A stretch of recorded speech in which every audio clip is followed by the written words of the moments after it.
Villains are coming.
Thank you for being here, Jay. Thank you for having me. So, I know Jay to be a very humble man. From all my conversations with a lot of different people, Jay doesn't like to focus on himself. But tonight, I hope you could bear with us because I would like to talk about you and your journey and your experience. So where I would like to start is, you went to Florida Agriculture and Mechanical. How does a guy that we see here today, why did you go there? So I moved to Atlanta in high school from Harlem, New York. And let's go, 135th and 5th. Let's go, Harlem, uptown. Make some noise for Harlem. Harlem in the building? All right. Got you. So, you know, being a kid growing up in Harlem, I mean, that was the Black Mecca. But Sure. but when I moved to Atlanta, my Black universe exploded. Got you. Right. When did you move to Atlanta? My father got a promotion with the company he was working with, so he's either moving to Rochester or Atlanta, Atlanta got the pick. and he chose Atlanta. Got right? you. It sounds like a good choice to me, wouldn't y'all say? So What was your experience like while you were there? in Harlem? Nah, being at Florida. Oh, I mean, so my sister, she got accepted to FAM. She's 2 years older. Okay. And honestly, growing up in New York, I wasn't really exposed to HBCUs. I knew nothing about HBCUs, really. Got you. And so we went to visit the campus. And when I said I moved from Harlem to Atlanta, my Black universe exploded.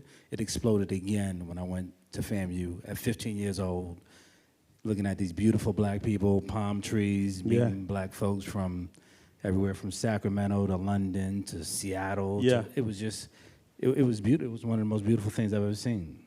And I'm super glad that you had that experience because I'm fortunate to went to Georgia State University, which is a part of the reason why we're here.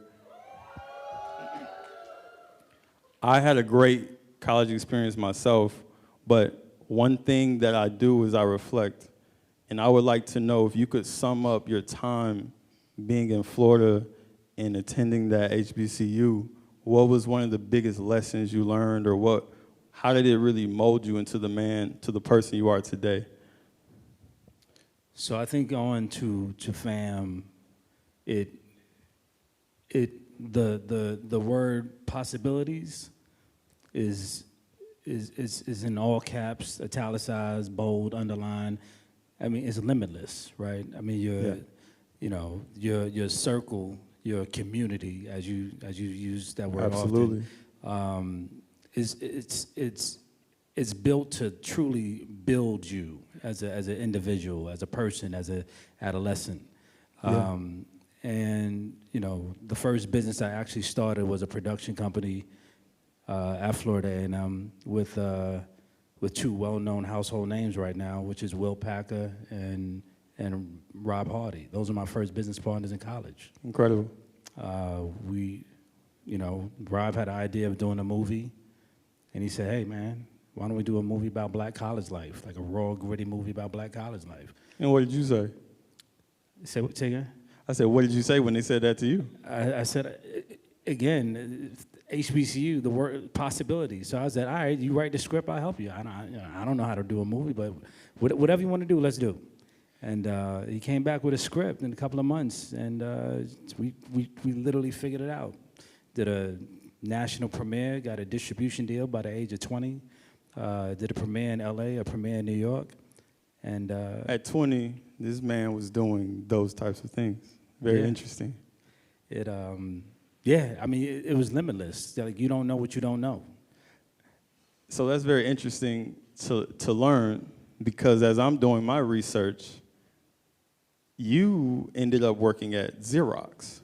Is that correct? My father was working for Xerox, and he started an agency. And when I graduated college, just like probably everybody in here, you know everything. You can conquer the world. You know, I have big, bright ideas, you know what I'm saying, excited to take on every and anything. And my father said, yeah, that's all nice and dandy, but I'm giving you 6 months to go try to take over the world. And if you don't take over the world in 6 months, you're coming to work for me at the Xerox agency. And I said, yeah, all right, whatever. And in 6 months, I was working at the Xerox agency with my father. Yeah. So. Nothing's wrong with that. Look at where you ended up. So I have to put this in perspective. Did you go to Xerox after doing this movie and distribution deal at 20? You went to Xerox after that? Yeah, I mean, we were all struggling. So, I mean, Rob was an engineer major, graduated with an engineer degree. Will, we both graduated from the School of Business. You know, they were sharing an apartment, a one-bedroom apartment with Will's girlfriend, trying to figure out the film industry. Nobody knew anything about the film industry. We all remained friends, but that really wasn't my direction that I wanted to go. So, you know, I still helped them the best that I could, but I kind of went off on my own. And that's super interesting, because if we put that into perspective, you could be doing amazing, big, impactful things, but things might not always be as they seem. So I just kind of want to put that in perspective. It sounds like your father put a battery in your back at the same time, because if you're doing those types of things at 20, somebody could have easily kind of say, hey, I have to go work at Xerox, and kind of got bummed out about it. But obviously you kept going, and we made it here. So I want to commend you for pushing through on your journey from my perspective. Can we make some noise for that?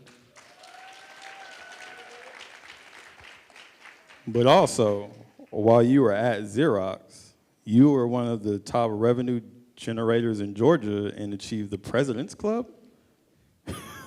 Where you getting all this information from, man? You digging. So, yeah. So I will say this. Again, I graduated from the School of Business. There was no way in hell that I wanted to work for Xerox and my father's agency. I was always a creative at heart. I knew I wanted to work for myself and do something creative. I wanted to build something. Right? Yes, sir. But it's, nice. I don't know how many of y'all saw, you know, Karate Kid, the first Karate Kid, but Mr. Miyagi with the wax on, the wax off. Talk about it. It's, you have no idea how your journey is sharpening your tools. And my father, working for my father, you know, he sent me to Leesburg, Virginia, and Xerox has a sales school out there. And what you don't realize is everything and anything that you do in life involves a level of sales, right? I mean, if you're any kind of business entrepreneur, I mean, you got to sell yourself. People got to believe you, right? Absolutely true. You got to learn how to read energy. You got to learn how to read the room. You got to learn how to read how the exchange. Now, I want to ask you about that, because I think that certain people have a hard time with doing that. It's more innate for others. How would you say to a person who maybe struggles at like reading energy and reading the room, do you have any like tips for people, or what worked for you? Shut up and listen. That's what worked for me. My father told me that a lot. He said, if you're talking more than you're listening, then you're probably going to talk yourself right out of a deal. So Good note. Yeah, I just want to pick your brain on that. No, yeah, we can get into that. Now or later, it's up to you. I'm gonna keep it moving because he has quite a track record. So from Xerox, we ended up at LexisNexis. LexisNexis. And I'm not even gonna stop there. I'm gonna go ahead and keep going to co-founding One Venture Group. Could you talk a little bit about what One Venture Group is and what led to that happening? So One Venture Group is really a brand marketing agency. But prior to One Venture Group, there was a few steps along the way. A few ventures. So yeah, we had a creative agency. But while I was working with LexisNexis, Yeah. I had visions of doing other things. So Okay. I didn't want to moonlight while working for my father's business, so I wanted to moonlight on somebody else's dime. So I got a real cushy job. It was a really cushy job, well-paying cushy job. Yeah. Worked out of the crib. But Could you share a little bit about what it was like to be working this job or working a different job while you have a vision? You knew you wanted to build something. right. Could you talk a little bit about what your experience was trying to, not even trying, but doing both? Mm-hmm. Well, I would always recommend that, right? Okay. Like, allow somebody else to finance your dream, right? So, if I have the opportunity to take a corporate job that gives me the flexibility to run after my dreams, absolutely I'll do it. I mean, I ain't gonna get a whole lot of sleep, but it allows me some kind of a level of stability while I'm running after my own independent goals. So while I worked for LexisNexis for about 2.5 years, I was moonlighting in the promotion space. I would like to test the temperature. Can I get a show of hands of anybody who maybe have ran into that crossroad of, do I just jump and do my own thing, or do I try to balance, or do I go work a job? Can I get a show of hands of people who, interesting. Thank you. Absolutely. Keep doing it until you take that leap of faith. And that's what I did after 2.5 years. I was about to ask you, did you just jump out and take a leap of faith? It was, and that's a funny story. So my clients were law firms and attorneys. So I did like legal consulting, right? Okay. And I started doing these events.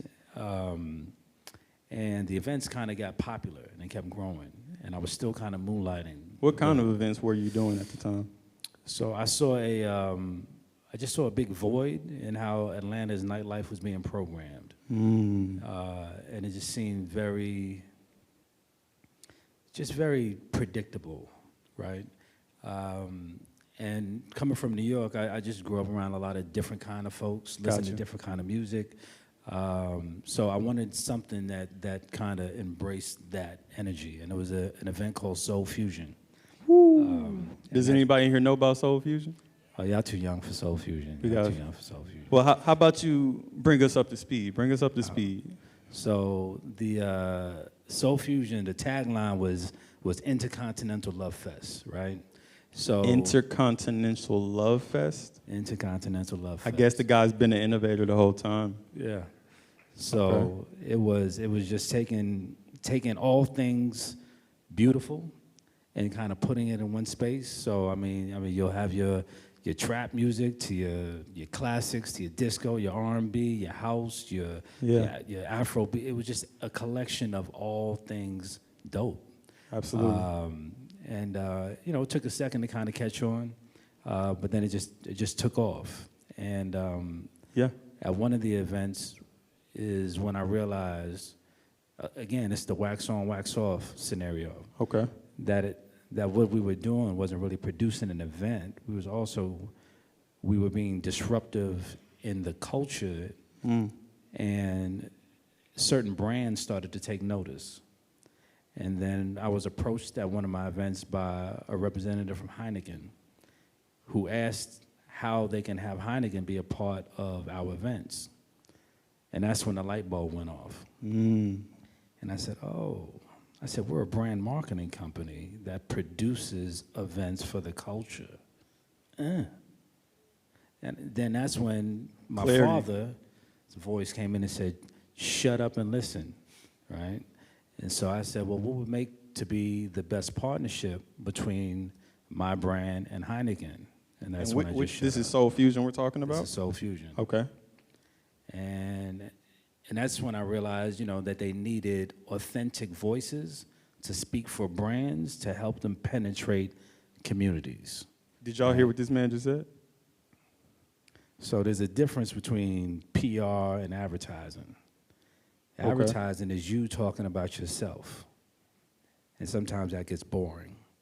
PR is somebody else talking about you. So what they need is somebody to talk about their brands and to more so introduce them to the culture, and to bring them in, to hold their hand and bring them in to get them closer. Got you. So I said, so y'all need what we do. And we had weekly events, monthly events, quarterly events.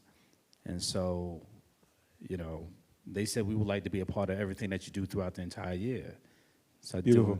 doing quick math, I was saying, that's a lot of money. I mean, if that's Yes, sir. 100 some odd events, that's a lot of events. 100 events, you're doing those types of numbers.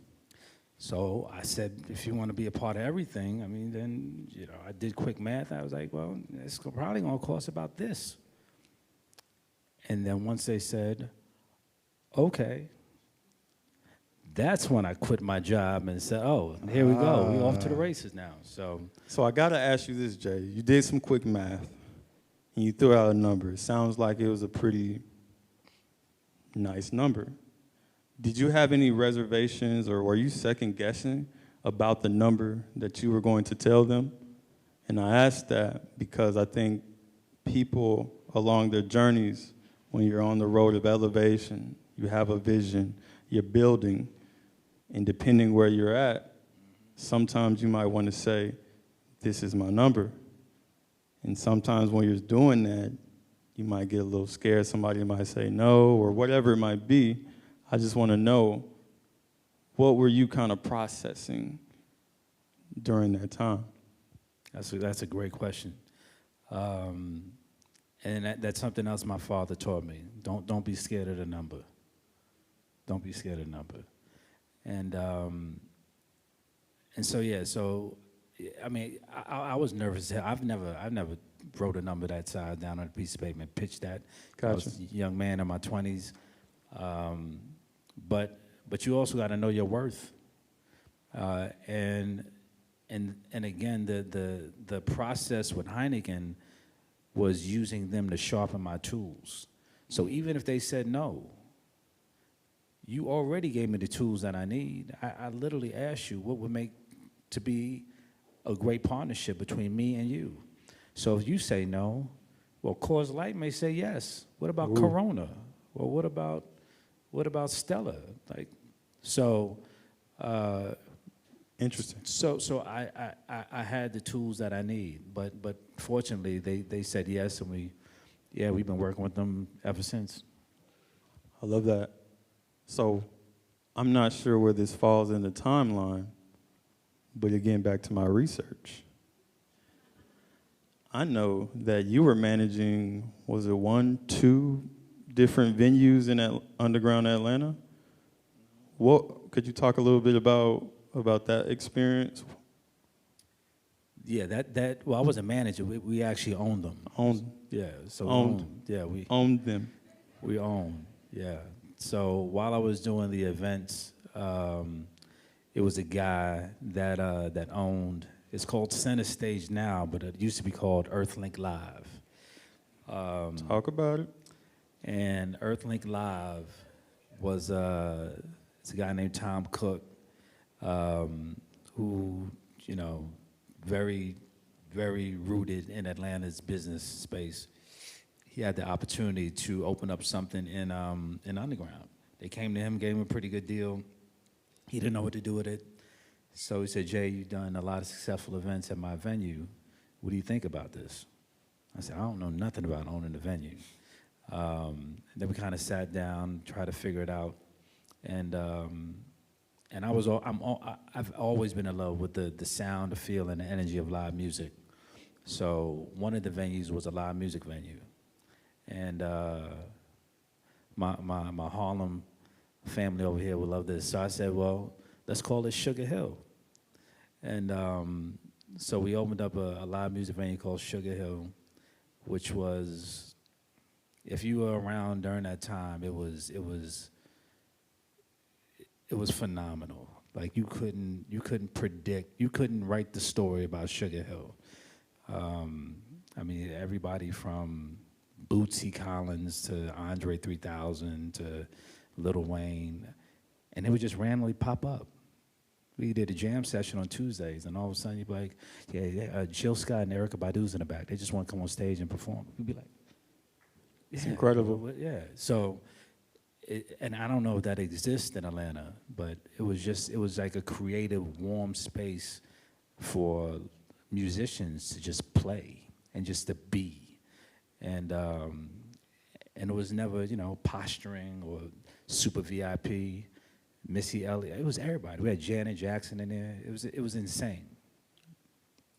As I'm listening to you, what it seems like your approach is filling voids. Mm-hmm. Would you say that? Yeah. I mean, that's it. Honestly, I mean, it is. It's. I don't know if any football people play football in high school, but I mean, you gotta find the gaps, go where they're not, and fill that space. That's incredible. So we probably could do this all day, but I'm gonna get into ONE Musicfest. So obviously you have quite a rap sheet. You've done a lot of things. You've experimented from my lens. How did we get to the inception of ONE Musicfest? Fill in the gap. So Sugar Hill just reinforced my love for live music. And then I started going to festivals probably around like 07, 08. And I would see R&B, hip hop on the stage, but the audience ain't look like me. But it was my music. It was my music. Now, when you're seeing this, are you talking specifically in Atlanta? No. I mean, like Bonnaroo, Lollapalooza. It was our music, right?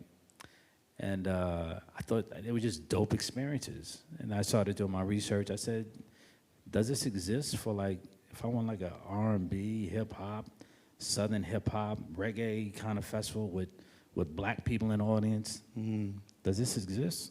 And I found one, and it was Afropunk, but Afropunk back then was free. It was real community, and when I say Afropunk was rock, like it was grunge. It was like heavy metal rock, grunge, skaters, BMX bikes. Like it was just that. It was that. It looked a little different than what it is today. Yeah. But that was the closest you're saying, pretty much. That was the closest. I was like, that's nice, but that ain't what I'm talking about. Interesting. And so then I just started doing my research, and I couldn't find any mentors, black folks that was in that space. Wow. Then I had to find. I went looking for other folks, of not of my hue, and I was like, hey, this is my idea, this is my concept, and it was just like. And I mean, just to be blunt, they told me that black folk ain't gonna come to that. I said, okay, and why not? And they said, because black folks more so like concerts and stuff. They don't want to be in an environment amongst the elements and all that. And, they want to be. I said, okay. I said, I had a ball at Lollapalooza and Bonnaroo. You don't think, I guarantee you I can find 5,000, 10,000 black folk like me that I'd love to be out here listening to Kendrick Lamar and everything in between, with the stars above our heads. Yeah, I don't think so. So I went back to the brands that I was working with, and I pitched it to them. And some of them just brought into the concept and idea. And that was the investment that I needed to jump off the first one in 2010. Can we make some noise for that?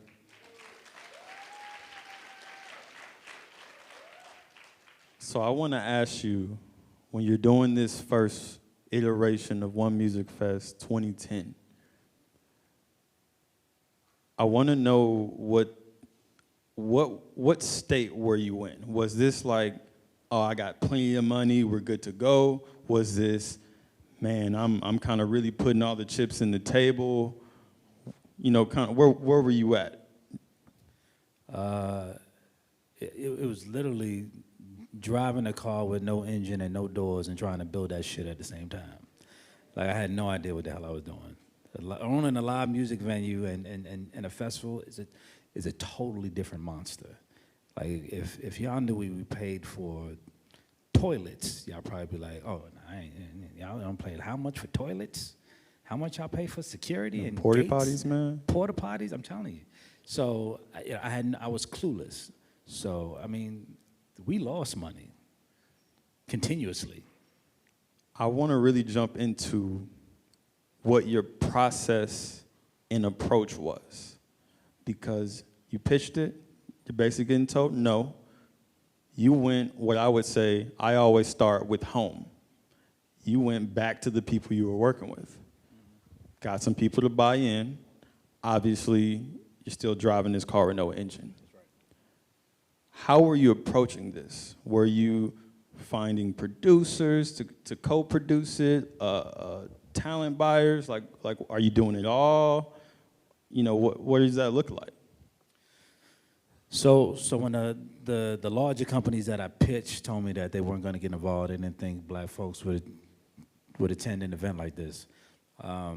I said this a few times in a couple of interviews. Like, we're so aspirational. We always look up. If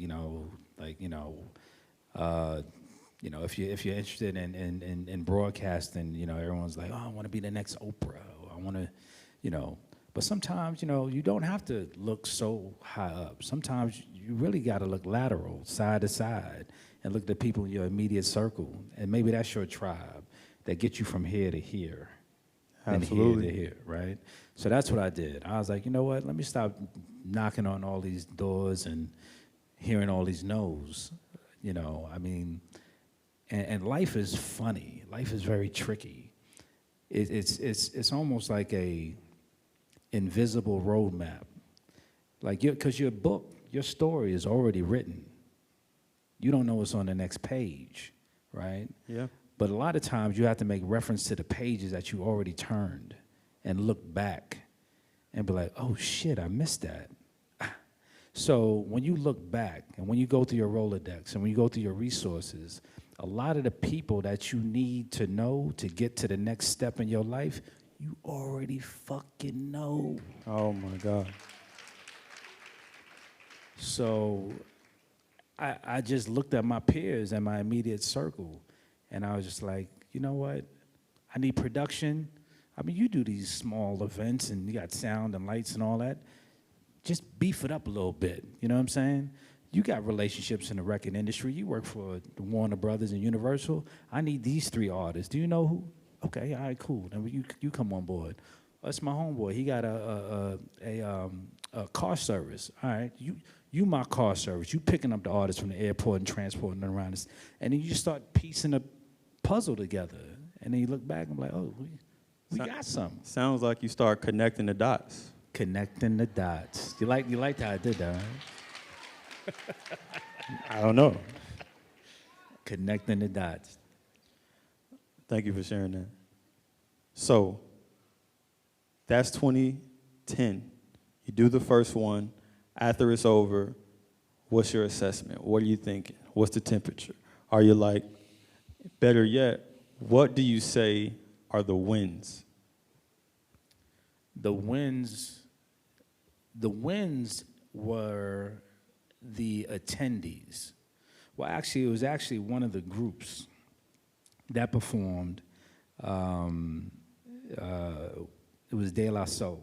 De La Soul. They were one of the groups that performed. De La Soul played the first One Musicfest, man. De La Soul. And they said, yo, this is dope. Like, I ain't never really seen like a black produced event like this. And the fact that it's y'all that's doing it, yeah, that shit is even crazier. And I was like, you ain't never been to an event like this? He said, "No, I ain't never been to nothing like this." And I was like, okay, cool. You know, you chalk it up like, all right, great. But it was the attendees and the patrons that came back and was like, yo, that was a super dope event. You know, you got to keep going. But as you're looking at your checkbook and your bank account, you're like, I don't know if that's possible. Yeah. You know? So yeah, I mean, be frank, we lost money the first 5 years. First 5. 5 years we lost money. And I'm not talking about like couch change. I'm talking about like money, like it changed your life. Yeah. Maybe I should go back to Xerox and LexisNexis and figure out this corporate gig. Yeah. Like it was a lot. So I gotta ask you this. What was the defining thing that made you say, I'm gonna keep going? You said 5 times. 5 years. 5 years. 5 years. It was my wife. Woo. Yep. So she was tremendously supportive. Yeah. And she we already had a child, had another child on the way. Yeah. And the 5th year, it was a lot of money. And I was like, oh my God, what are we gonna do? Yeah. And I told her, we sat down, I said, baby, I don't know, as beautiful as this event is, how much it has grown. I mean, it went from 3,000 people to 12,000 people, like, you know, more sponsors, more national press. I said, baby, I don't know. I don't want to put y'all in this kind of position. And she said some words that flipped it all. She said, all right, you can look at it as 2 ways. You can look at it as losing money, or you can look at it as investing money. And I said, oh, here you go. And I said, God damn it, woman. And she said, everything that you put into this brand is an investment. You don't see the returns right away. Yeah. But you also can't stop now. Like, you literally have quadrupled in size. Like, look at the growth. Look at the trajectory of this event. Why would you stop now? Keep going. Yeah. And that next year was the year we broke through. Woo. Yep. That's a beautiful thing, man. Yeah, man. I want to do this for hours, but unfortunately we have limited time, so I'm going to keep moving. Today, we're about 2 weeks from which iteration of ONE Musicfest? How many times? 12 in person, 13 years. 13 years. What I really want to talk about is how has community played a role in this beautiful living being, which is how I see ONE Musicfest. How has community played a role in it being able to become what it is today? That's a great question. Honestly, everything, man, everything. As we made reference before, as far as connecting the dots, you know, it wasn't only my community, but it was the community at large as well, right? Absolutely. So a lot of us, unknowingly, like we hold our cards so close to our chest. We're scared to share and to talk to people and let people in and get more involved with our ideas, our concepts. And I learned early not to be that guy. So instead of talking like this, I always kind of talk like this. Like, yeah, like bring it in. Like, you know, who else wants to get involved? What are we going to do? And I think that's also where we found our power, and the festival really started building. It damn near almost felt like a tribe, you know, like people started taken, it was almost ownership, like the patrons, like it was like this is mine, like this is my thing, this is our thing, and they started introducing it to their community, their circle, their peoples, and we just started hearing so many stories as far as people traveling from. I mean, we had people travel as far as Australia, Belgium, the Caribbean. And I'm like, well, how are y'all finding out about this? They was like, somebody went over there and came to visit us over here, told us about it or showed us the video. And he was like, yo, we on the next plane. We got to be there. So wow.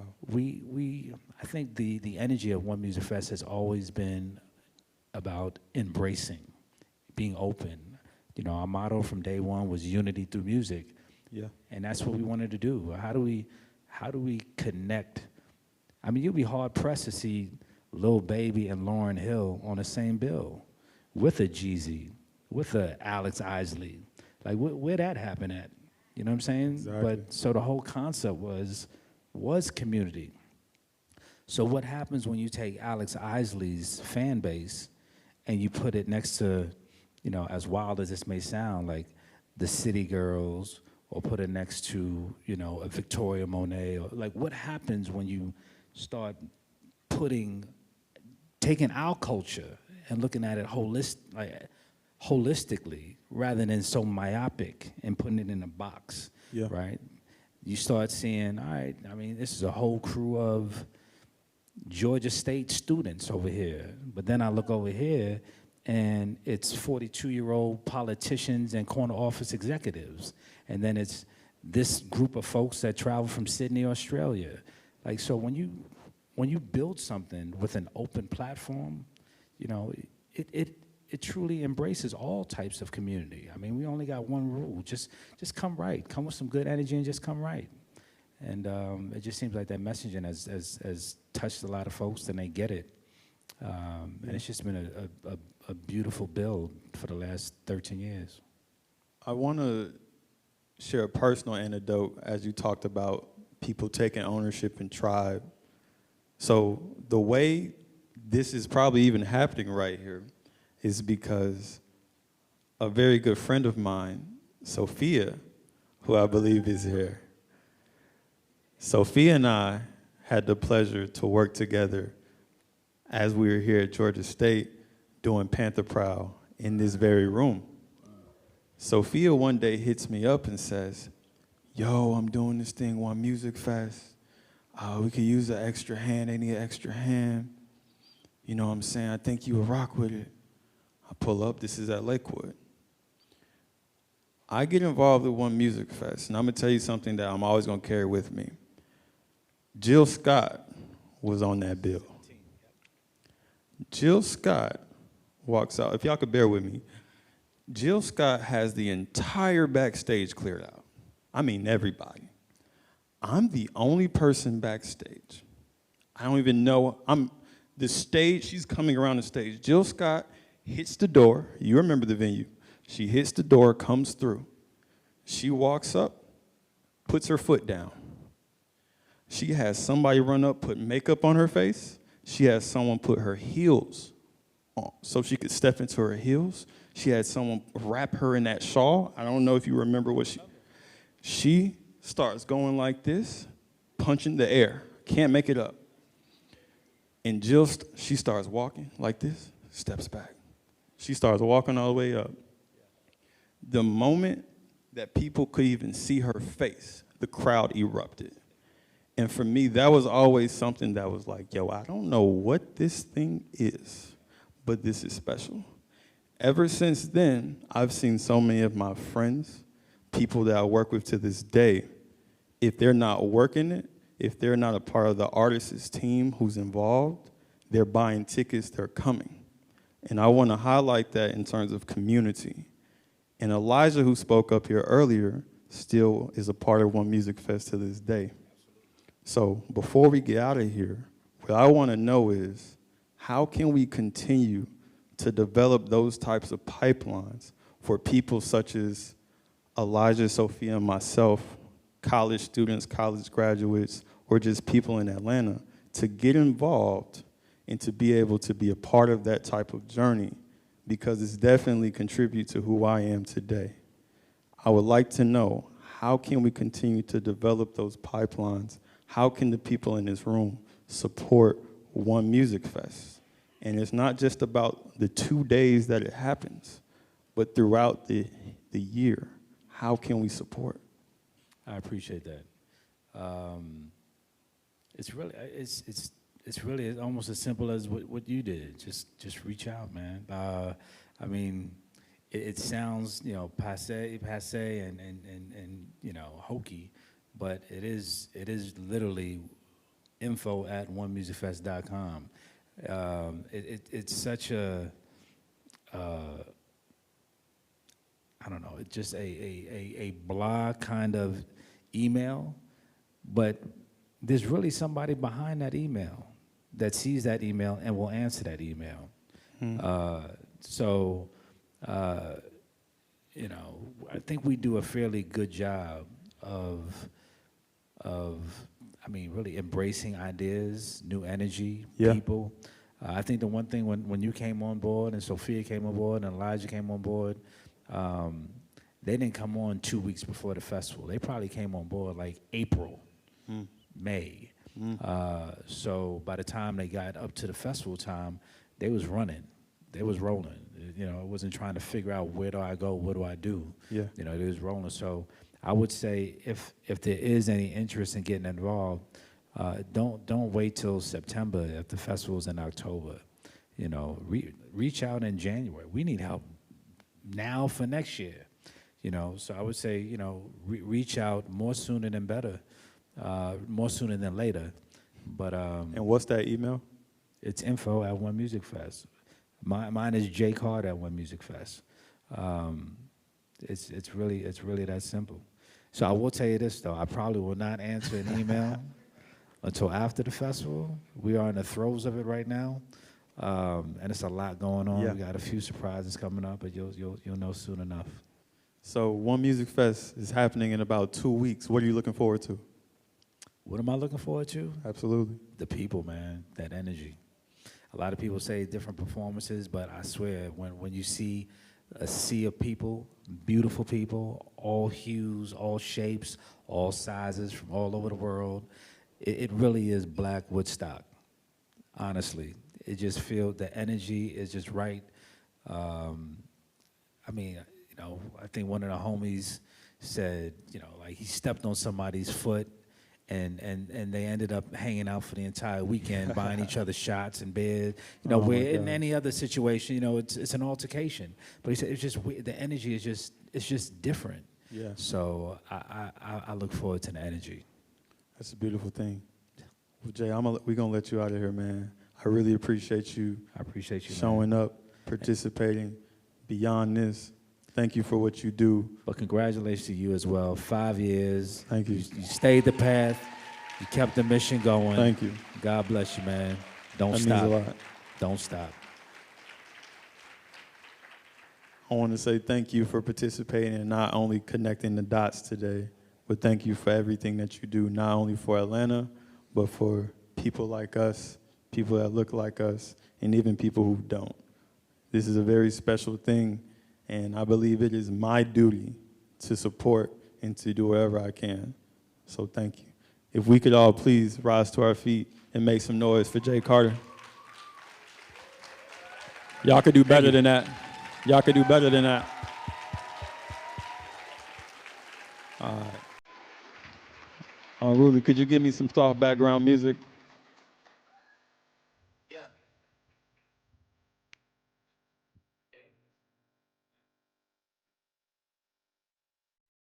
Music